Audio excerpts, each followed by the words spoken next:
in the Republic of Kenya. Ferdinand Waititu, the former Kiambu governor, was arrested yesterday. And most Kenyans questioned why Waititu was arrested. This is why Waititu was arrested. Na mimi nataka niwaambie hivi. Vile mumeona hii serikali ambaye sisi watu ya mlima tulikuwa tumeunga mkono sana. Mimi nilikuwa mmoja pale. Sisi wale tumekuwa disappointed 100%. Tuna regret vibaya sana kwa kuchagua Ruto kama president wa nchi hii. Kwa sababu kutoka siku ile alichaguliwa, wananchi walianza kulia kutoka siku hiyo. Bei ya mafuta ikaongezeka, mahasura wakaumizwa. Juzi mumeona manyumba imebomolewa hapa Nairobi. Watu wamebomolewa manyumba, watu karibu 100,000. And the second person who was arrested was none other than Morara Kibaso, which is going to form the basis of this analysis. And most Kenyans are wondering why the government of William Ruto decided to arrest Morara in the manner they did yesterday.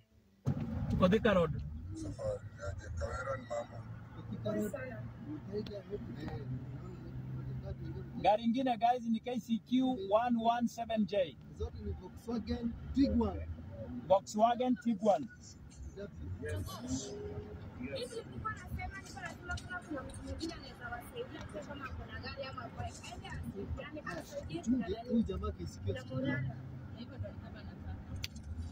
Huyu KCQ ingine J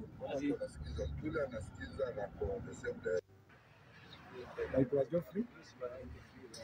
Tulikuwa na Kabaso Morara kwa askari. Alikuwa na sort hapo ofisi yake kuseta. So kuna gari ilikuwa imekuja hapo. KCQ 166J. So kwenda kufungua gate nikauliza nyinyi wakina nani? Akaniambia kuna mmoja alitoa ID, walikuwa karibu watu 6 na mmoja akatoa ID akasema DCI.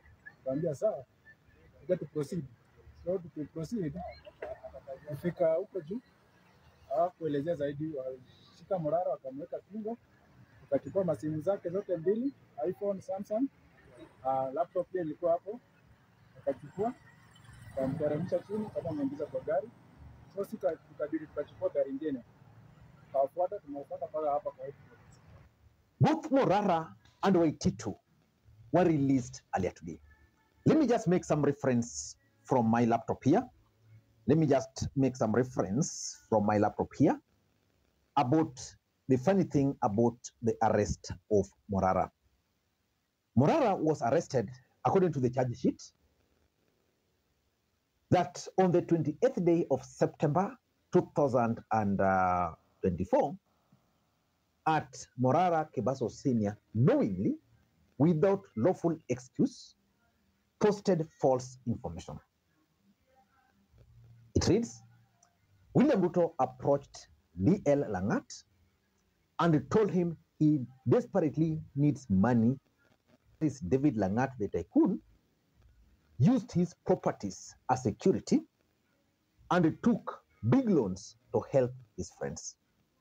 Right now, David Langat is being auctioned by banks, and the person who is buying the properties is William Ruto. To make it worse, William Ruto has used his powers to undervalue the properties to buy them at a cheaper price. This is the kind of a person we are dealing with. He has no friends.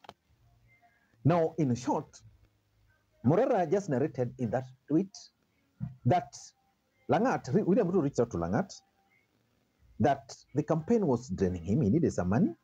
Langat then decided, let me go and get some money from you.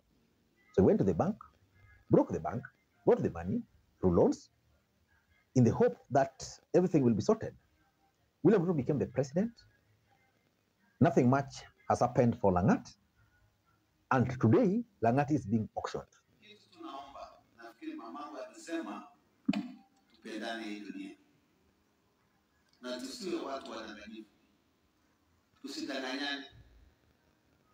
Mtu kupeleka akulimie shamba Na mimi nilienda na nyinyi kalima shamba. Tukamaliza shamba mwaka ya kwanza. Mkaniuliza wapi mshahara? Mweza sijaribu. Mara ya pili mkalima shamba. Mkaeleza wapi mshahara? Kaeleza. Ya tatu nimesema, ya hii mtakubalia mimi kweli nikuje kule. Mtakubali mwende lima shamba. Ukubali kwamba tukilima shamba